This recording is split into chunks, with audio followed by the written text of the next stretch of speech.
Saya ingin memulai perkuliahan ini dengan materi pendahuluan bersifat basic dari buku Profesor Jim Lee ini satu. Kemudian juga memuat kurang lebih materi yang sama adalah di sini juga ada ya. Oke, saya coba yang simpel aja. Bahwa disiplin ilmu hukum tata negara itu adalah menjadikan negara sebagai objek pengetahuan. Ya. Nah, negara ini merupakan gejala kehidupan umat manusia di sepanjang sejarah manusia. Ya. Konsep negara mulai berkembang dari bentuk yang paling sederhana sampai ke yang paling kompleks di zamannya sekarang. Sebagai bentuk organisasi kehidupan bersama dalam masyarakat, negara selalu menjadi pusat perhatian dan objek kajian bersama dengan berkembangnya ilmu pengetahuan umat manusia. Banyak cabang ilmu pengetahuan yang menjadikan negara sebagai objek kajiannya. Misalnya ilmu politik, ilmu negara, ilmu hukum ketatanegaraan, ilmu hukum tata negara, hukum administrasi, dan ilmu administrasi pemerintahan atau public administration. Namun demikian, apa yang sebenarnya dimaksudkan orang atau definisi sebagai negara? Misalnya Hot Phillips Project Patria Lepot mengartikan negara atau state sebagai an independent political society occupying a defined territory, the members of which are united together for the purpose of resisting external forces and the preservation of internal order. Ini jelas ya, bahwa negara adalah satu masyarakat politik yang menduduki suatu wilayah tertentu, di mana para anggota dan negara ini adalah bersatu untuk tujuan mempertahankan diri dari kekuatan luar dan tidak terlibat internal. Demikian juga dikatakan Philip Jackson dan Lepot. Dia katakan no independent political society can be termed as a state unless it professes to exercise both this function, but no modern state of any important contents itself with this narrow range of activity.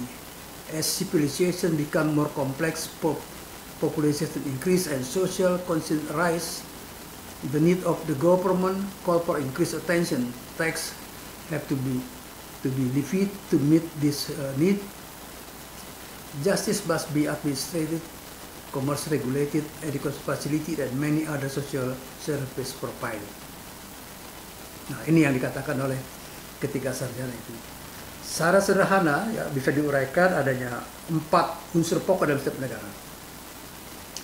Pertama adalah defined territory, artinya wilayah tertentu, population penduduk, government pemerintahan, dan kedaulatan seperti itu. Namun demikian, untuk menguraikan pengertian negara dan tataran yang lebih filosofis, dapat merujuk pada pendapat Hans Kelsen dalam bukunya General Theory of Law and State, yang menguraikan pandangan tentang negara atau state as juristic entity and state as political organized society atau state as power.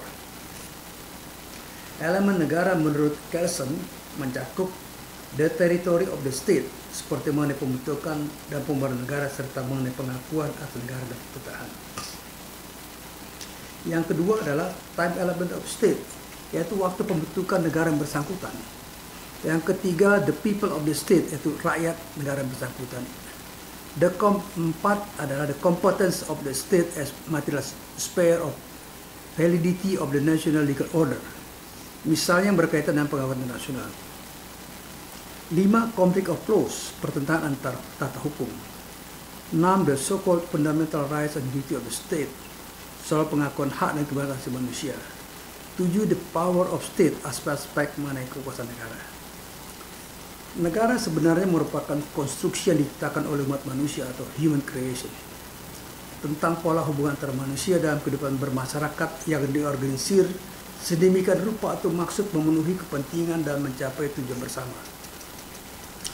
Apabila perkumpulan orang bermasyarakat itu diorganisasikan untuk mencapai tujuan sebagai suatu unit pemerintahan tertentu, maka perkumpulan itu dapat dikatakan diorganisasikan secara politik yang disebut body politik atau negara atau state sebagai society political organized. Negara sebagai body politik itu oleh ilmu negara dan ilmu politik sama-sama dijadikan sebagai objek utama kajiannya. Sementara itu, ilmu hukum tata negara mengkaji aspek hukum yang dibentuk oleh negara itu. Ilmu politik melihat negara sebagai political society dengan memusatkan perhatian pada dua bidang kajian, yaitu teori politik, political theory, dan organisasi politik, political organization. Ilmu politik sebagai bagian dari ilmu sosial lebih memusatkan perhatian pada negara sebagai realitas politik. Seperti dikatakan oleh M.G. Clark, politics can only be understood through the behavior of its participants, and that this behavior is determined by social forces, social, economic, racial, faction, etc.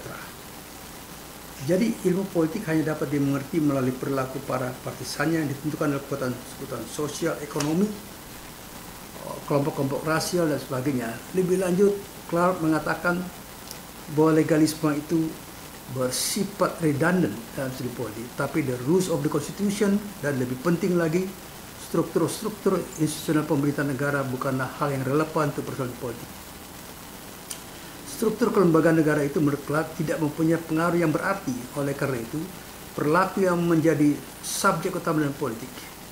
Orang boleh menerima begitu saja pendapat Clark dalam rangka studi politik, tapi di lingkungan negara yang sedang berkembang, banyak studi ilmu sosial lainnya justru menunjukkan gejala sebaliknya, yaitu bahwa peranan institusi kenegaraan itu justru sangat signifikan pengaruhnya terhadap perilaku politik negara.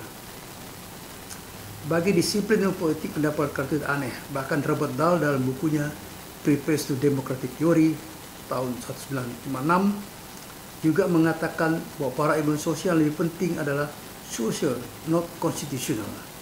Ilmu politik lebih mengutamakan dinamika yang terjadi dalam masyarakat daripada norma-norma tertuang dalam konstitusi negara.